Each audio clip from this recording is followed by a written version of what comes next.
Welcome to love's tender flame. Tales of romance. I'm Martell. Reading Come Out of the Kitchen by Alice Duer Miller. Chapter 5. Jane Ellen was standing in the office, with her hands folded and an expression of the utmost calm upon her face. Crane came in quickly and would have shut the door, but for the fact that Smithfield was immediately behind him. "Beg pardon, sir," he said firmly, sliding into the room, "but I must look to the fire." Crane frowned. "The fire's all right," he said shortly. But Smithfield was not to be put off his duties, and began to poke the logs and sweep the hearth until peremptorily ordered to go. When the door finally closed behind him, Crane stood silent a moment with his hand on the mantelpiece.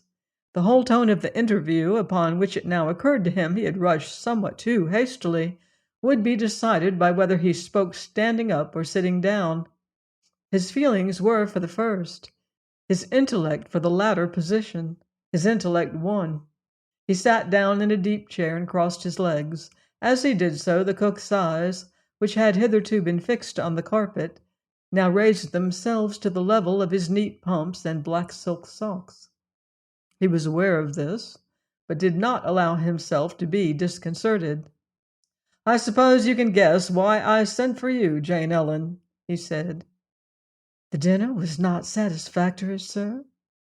"I doubt if you could cook an unsatisfactory dinner if you tried," he returned. "No, the trouble is over something that happened an hour or so before dinner." "You did not approve, perhaps, of that gentleman, Mr. Tucker, coming into the kitchen, but indeed I could not help that." "Oh," said Crane. "So Tucker was in the kitchen, was he?" "Yes, sir, until Brindlebury told him the motor was coming with the ladies." "No," said Crane, "the difficulty is over a former visitor of yours. I think it my right, even my duty, to prevent anything happening in this house of which I disapprove. And I do not approve, Jane Ellen, of strangers coming into my house and kissing the cook." He looked at her squarely as he said this, but her eyes remained fixed on his feet as she replied docilely, "Yes, sir. Perhaps it would be better for you to speak to the young man about it." "Ah," returned her employer, as one now going over familiar ground, "you mean to imply that it was not your fault?" She did not directly answer this question. She said, "I suppose in your class of life a gentleman would not, under any circumstances, kiss a young lady against her will."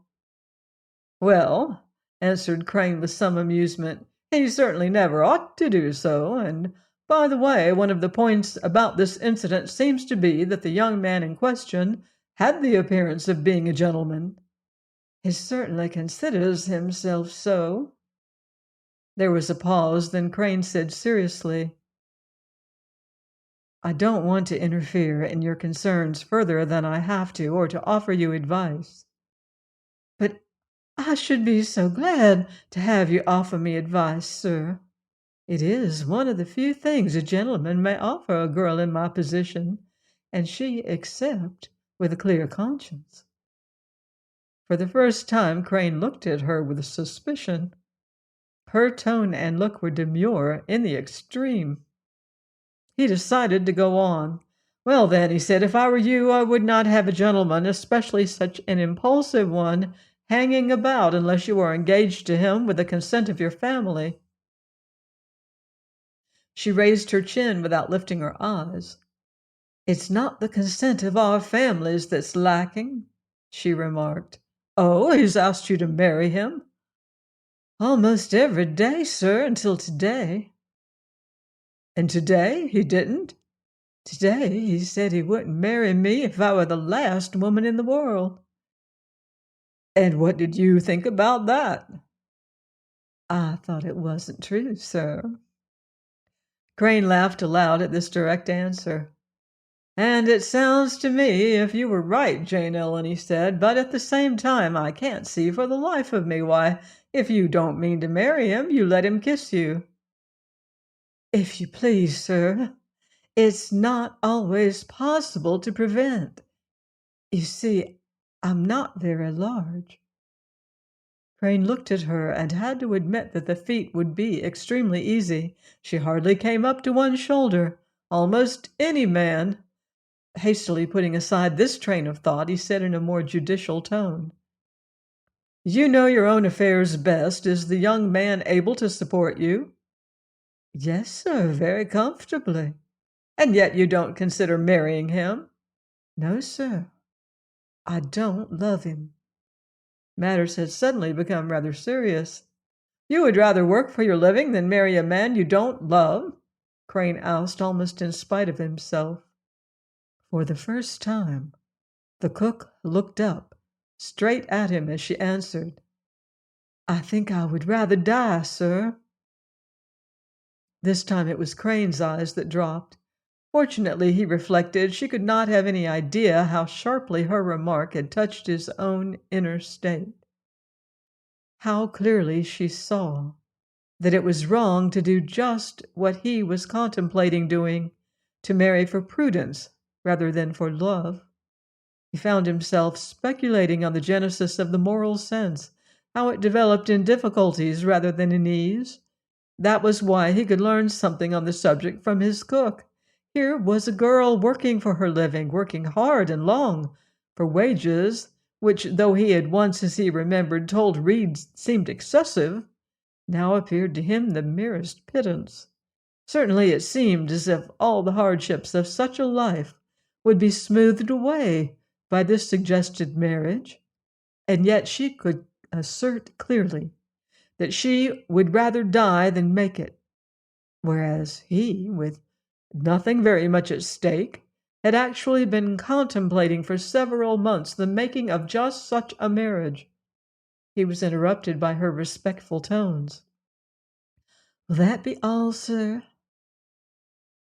"Yes," he answered in a voice that lacked finality. "I suppose that's all, except if that fellow comes bothering you any more, let me know, and I'll tell him what I think of him." Jane Ellen lifted the corner of her mouth in a terrible smile. "Oh," she said, "I don't think he'll come bothering any more." "You're very optimistic, Jane Ellen." "Oh, I beg your pardon, sir, those long words." "Very hopeful, I meant. He'll be back tomorrow." "Not after what I said to him." "Well, Jane Ellen, if you have really found the potent thing to say under such circumstances, you're a true benefactor to your sex." She looked at him with mild confusion. "I'm afraid I don't rightly understand, sir." He smiled. "It was my way of asking you what you had said to him that you imagined would keep him from coming back." "I told him I had only pretended to like him all these years. People, particularly gentlemen, don't like to think you have to pretend to like them." Crane laughed aloud, wondering if the girl had any idea how amusing she was. In the pause that followed, the sound of deep masculine voice could be heard suddenly under their feet. The office was immediately above the servants' sitting room, and it was but too evident that a visitor had just entered.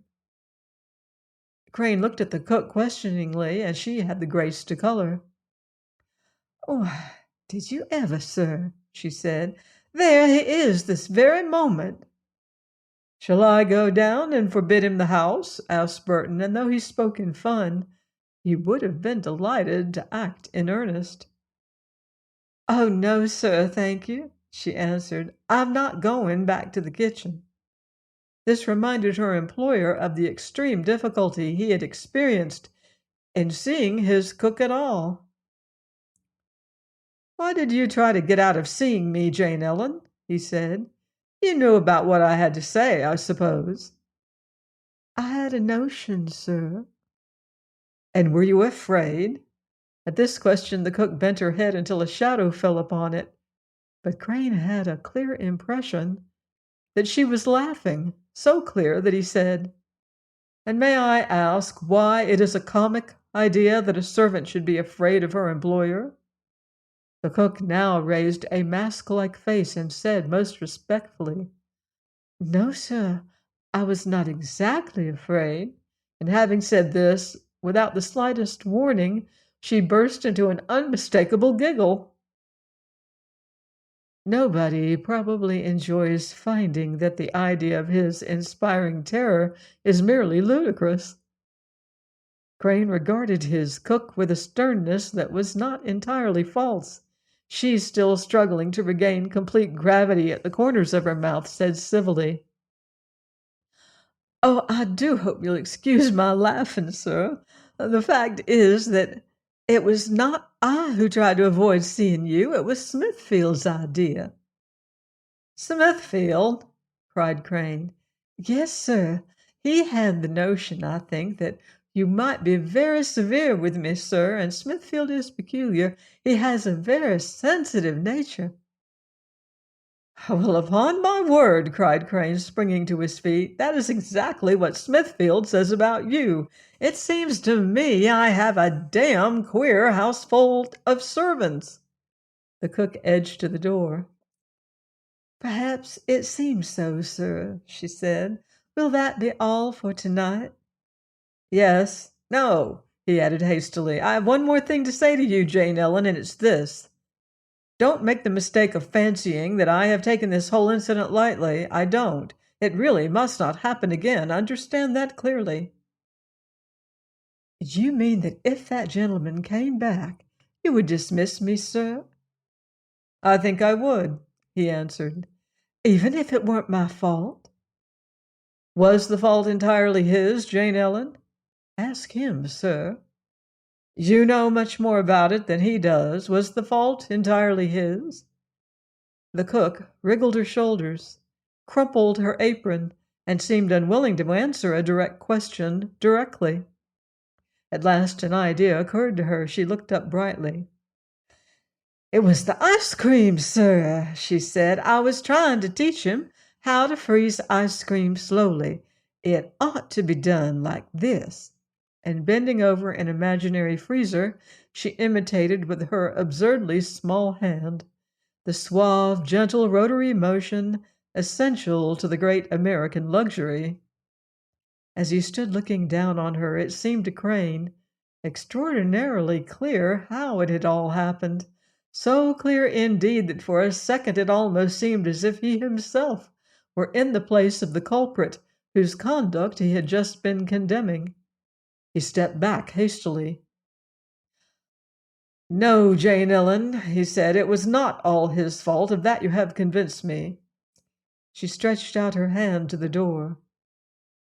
"Will that be all, sir? The cook, you know, has to get up so very early in the morning."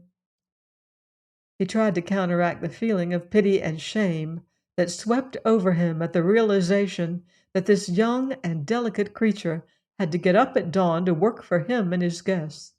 The effort made his tone rather severe as he said, "Yes, that's all. Good night." "Good night, sir," she answered with her unruffled sweetness, and was gone. He stood still a moment, conscious of an unusual alertness, both of mind and emotion. At that very alertness made him aware that at that moment there was a man in his kitchen against whom he felt the keenest personal animosity. Crane would have dearly liked to go down and turn him out. But he resisted the impulse, which somehow savored of Tucker in his mind. And what, by the way, had Tucker been doing in the kitchen? And Smithfield? Why had Smithfield tried to interfere with his seeing the cook? He found plenty of food for reflection. Among other things, he had to consider his return to the drawing room. Looking at his watch, he observed that a longer time had elapsed since he had left it than he had supposed. There would be comments, there would be attempted jokes from Tucker. Well, that would be easily met by a question as to Tucker's own interest in the culinary art. Mrs. Falkener's methods of attack were not subtle either. But Cora. He wished Cora would not just look at him as if he had done something cruel. But as is so often the way, when we prepare ourselves for one situation, quite another one turns up. The three were not sitting awaiting his return. The drawing room was empty, except for Mrs. Falkener, who was reading when he entered, and instead of betraying a conviction that he had been too long away, she looked up and said chattily, "Well, did you reduce the young woman to order?" "That is a good deal to expect from an unaided male, isn't it?" said Burton, very much relieved. "Ah, it depends upon the male, my dear Burton. You, I imagine, could be very terrifying if you wished to be. What did the young woman do? Weep, protest, declare that it had all taken place quite without her consent?" Burton smiled.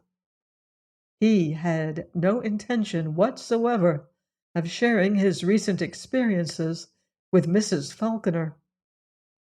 "Ah," he said, "I see you know your own sex thoroughly. Where are Tuck and your daughter?" "Solon is taking a turn on the piazza. He hopes it will make him sleep better. And Cora was tired and is gone to bed." Mrs. Falkener sighed. "Cora doesn't seem very well to me." "I'm sorry to hear that," returned Crane. "I thought she was looking very fit this evening." He spoke more lightly than he felt. However, for something portentous in Mrs. Falkener's tone struck him with alarm. "Sit down, Burton," said she, sweeping her hand toward a cushioned stool at her side. "I want to say something to you." Crane found himself obeying, with his hands between his knees and his toes turned in, like a schoolboy who has forgotten his lesson. Then, becoming aware of this pose, he suddenly changed it, crossed one leg over the other, as he had done in the office a few minutes before. In the meantime, Mrs. Falkener was saying, "The truth is, I'm afraid that we must cut our visit short, delightful as it promises to be." "Oh, Mrs. Falkener, we're not making you comfortable. What is it?" "No, Burton, no." Mrs. Falkener held up her hand. "You are making us perfectly comfortable, at least in all essentials, and who minds roughing it now and then for a week or so? It's good for us," she added playfully. "The housemaid is not, but no matter." "What has the housemaid done?" asked Crane, with what semblance of interest he could summon. But as he spoke, his heart went out in sympathy to every hotel and boarding house keeper in the world. Good heavens, he thought, suppose my living depended on my pleasing them, what a state I should be in. Aloud he said, "What has Lily been doing?" "Nothing, nothing. Lily means well, I'm sure, in spite of her lackadaisical ways." "It is quite a privilege, I assure you, to be waited on by such an elegant young lady. She hooked me up wrong twice this evening, and when I not unnaturally objected, she stuck a pin in me. Oh, by accident, I'm sure. No, I have no fault to find with Lily whatsoever." "Oh, glad to hear that," said Crane, punctuating his sentence to allow himself to indulge in a half-suppressed yawn. "Who is it, then? Not Smithfield or the boy?" "Oh, I should never have anything to do with that boy," said Mrs. Falkener, bridling. "Oh, never in the world. I think he's half-witted. I saw him stick out his tongue at Solon this evening." Crane laughed, though he knew he ought not to. "Did Solon see?" "No, the boy contrived it. Said that Solon had just looked away." "Well, then, perhaps he's not half-witted after all," said Burton. "It occurs to me that perhaps that is the only reply to a good deal that Solon says." "I'm devoted to Solon," replied Mrs. Falkener, drawing herself up. "And I must say you ought to." I am," said Crane hastily, "but I am at the same time able to understand why Brindlebury possibly isn't. But come, Mrs. Falkener, if it isn't these servants that are driving you away, what is it?" "I don't know how to explain it," said Mrs. Falkener. "It's not really clear to me myself. I'm sure I don't want to be unkind or to hurt anyone's feelings, least of all yours, my dear Bert." And she leaned over and laid her hand on his. Crane gave it a good brisk squeeze and returned it to her lap as if it were too dear for his possessing. And she went on, "I own I am anxious about Cora. She is very deep, very reserved. She tells me nothing, but she is not happy, Burton." "I'm sorry for that," said Crane in a very matter-of-fact tone. He got up and went to a table where the cigarettes were. The profound male instinct of self-preservation was now thoroughly awake, and he knew exactly what he was in for. Only he noted that if he had had this interview with Mrs. Falkener before he had seen the cook, he might quite easily have been persuaded that in the absence of any more definite vocation, he had been created to make Cora Falkener's life tolerable to her. As it was, he saw perfectly that altruism was no sound basis for matrimony. "You don't understand what it is to be a mother, Bert." Crane admitted with a shake of his head that he didn't. "But I have an instinct that this is not the best place for Cora." "Well, if you were a man, Mrs. Falkener," said Crane, "I should say that that instinct was the result of being poorly validated. It must be a bore for women to have a wretched maid like Lily. Don't you think that if I found someone a little more competent, that you and Cora would feel that you could put in at least a week or so with us? The hunting is really going to be good, and Cora does enjoy hunting." Mrs. Falkener refused to lighten the tone of the conversation. She shook her head. "No," she said, "no, I'm afraid even a good maid would not help. In fact, to speak plainly, my dear Burton—" But at this moment the door opened, and Tucker came in. His hair was somewhat rumpled by the wind. His hands were still in his pockets, as he had had them during his constitutional on the front porch, and his eyes, contrasted by the sudden light, looked almost white. "Well," he said, "are you enjoying this musical party downstairs?" All three listened in silence, and could hear the strains of Home Sweet Home coming from below. "They have a phonograph, and they are singing in parts," said Tucker, as if this somehow made it worse. "If we got Miss Falkener down, we might do something ourselves," said Crane, but there was nothing frivolous in his manner when he rang and told Smithfield there was too much noise downstairs. Smithfield begged pardon, and had not a notion it could be heard upstairs. Crane said the boys, Brindlebury's tenor carried some distance, and Mrs. Falkener and Tucker having gone, he added that the house could be shut for the night. Then he went to the table, and his eye fell again upon the miniature in the pearl frame. He took it up. There was no doubt about it. There was an extraordinary likeness to Jane Ellen. He smiled to himself. How very charming she would look, he thought, in a mauve ball dress. Raising his eyes, he found Smithfield looking at him with an expression he did not thoroughly like.